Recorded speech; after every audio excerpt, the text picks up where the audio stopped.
দিনাজপুর জেলার বিরল থানার মধ্যে অবস্থিত ইন্ডিয়ার শেষ সীমানা আজকে তোমাদের কাছ থেকে দেখাবো এবং বিরলের এই শেষ সীমানাটি খুব শীঘ্রই স্থল বন্দরে পরিণত হতে যাচ্ছে। বিস্তারিত জানতে পুরো ভিডিও জুড়ে আমার সঙ্গেই থাকো। আসসালামু আলাইকুম এভরিওয়ান, সবাই কেমন আছো? এখন বাজে সকাল 11টা। প্রতিদিন বিকেলে ঘুরতে বের হই, কিন্তু আজকে ভাবলাম সকালে যাই। আর এটা হচ্ছে আমাদের রুম, যতটুকু সম্ভব পারি সাজিয়ে গুছিয়ে রাখার চেষ্টা করি। আর আমার হাতের ব্যাগটার মধ্যে কিছু ড্রেস ছিল, তাই যাওয়ার সময় ভাবলাম এগুলো সেলাই করতে দিয়ে যাব। আর এই টেইলার্সে আমি আমার কাপড় সেলাই করে থাকি, ওনাকে সবকিছু বুঝিয়ে দিয়ে রওনা দিয়ে দিলাম। আর এটা হচ্ছে আমাদের বিরল উপজেলার ফায়ার সার্ভিস স্টেশন। কোথাও কোনো দুর্ঘটনা ঘটলে তারা সঙ্গে সঙ্গে সার্ভিস দিতে চলে যায়। এটা বিরল বাজারের পাশে অবস্থিত। তোমরা তো জানোই আমাদের দিনাজপুর লিচুর জন্য বিখ্যাত। এখানে রাস্তার পাশে লাল লাল লিচু দেখে ভাবলাম তোমাদের একটা ভিডিও করে দেখাই। আর এই ধানের মৌসুমে রাস্তায় এরকম অসংখ্য ধান মাড়াই করতে দেখা যায়। এরপর আর কোথাও দাঁড়াইনি, সোজা চলে আসলাম একদম বর্ডারের কাছে। আর এখানে লেখা ছিল সামনে শূন্য লাইন অতিক্রম করা নিষেধ, কিন্তু আমি আজকে আর কোনো নিষেধ মানবো না, তোমাদের খুব কাছ থেকে ইন্ডিয়ার বর্ডার দেখাবো। একটু ভয় লাগতেছিল,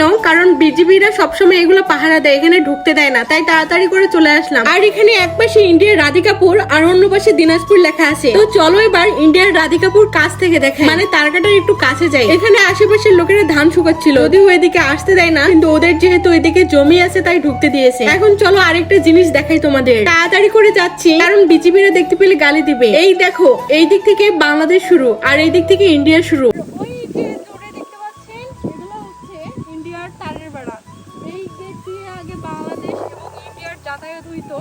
আর এই দিক থেকে দেখতে পাচ্ছিলাম ইন্ডিয়ার জমিতে ধান কাটা হচ্ছে। এখানে ইন্ডিয়ার রাস্তাঘাটও ছোট একটা ক্যাম্প দেখা যাচ্ছিল। তারপর রাস্তার এক সাইডে চলে আসলাম। ও হ্যাঁ, আরেকটা কথা বলা হয়নি, শীঘ্রই বিরলের এই সীমান্ত প্রান্তটি স্থল বন্দরে পরিণত হতে যাচ্ছে। আর এই স্থল বন্দর থেকে দিনাজপুর প্রায় 21 কিলোমিটার দূরে। এখন আমি বাংলাদেশ ও ইন্ডিয়ার মিলিত রেল লাইনে চলে আসলাম। এই দিক থেকে ইন্ডিয়া থেকে মালবাহী ট্রেন বাংলাদেশে প্রবেশ করে। আগে এই রেল লাইন দিয়ে পাসপোর্ট ভিসার মাধ্যমে মানুষ যাতায়াত করত, কিন্তু কোনো সমস্যার কারণে এদিকে অনেকদিন যাবত যাতায়াত বন্ধ আছে। আর এখানে যে ছোট্ট ঘর দেখা যাচ্ছে, এটা একসময় বিজিবিদের চেকপোস্ট ছিল এবং ইন্ডিয়া থেকে যারা আসতো তাদের ব্যাগ এবং মালামাল চেক করতো। তো আমাদের বাড়ির পাশে ইন্ডিয়ার বর্ডার তোমাদের কেমন লাগলো অবশ্যই কমেন্ট করে জানাবে। আজকের ব্লগটা এখানেই, আল্লাহ হাফেজ।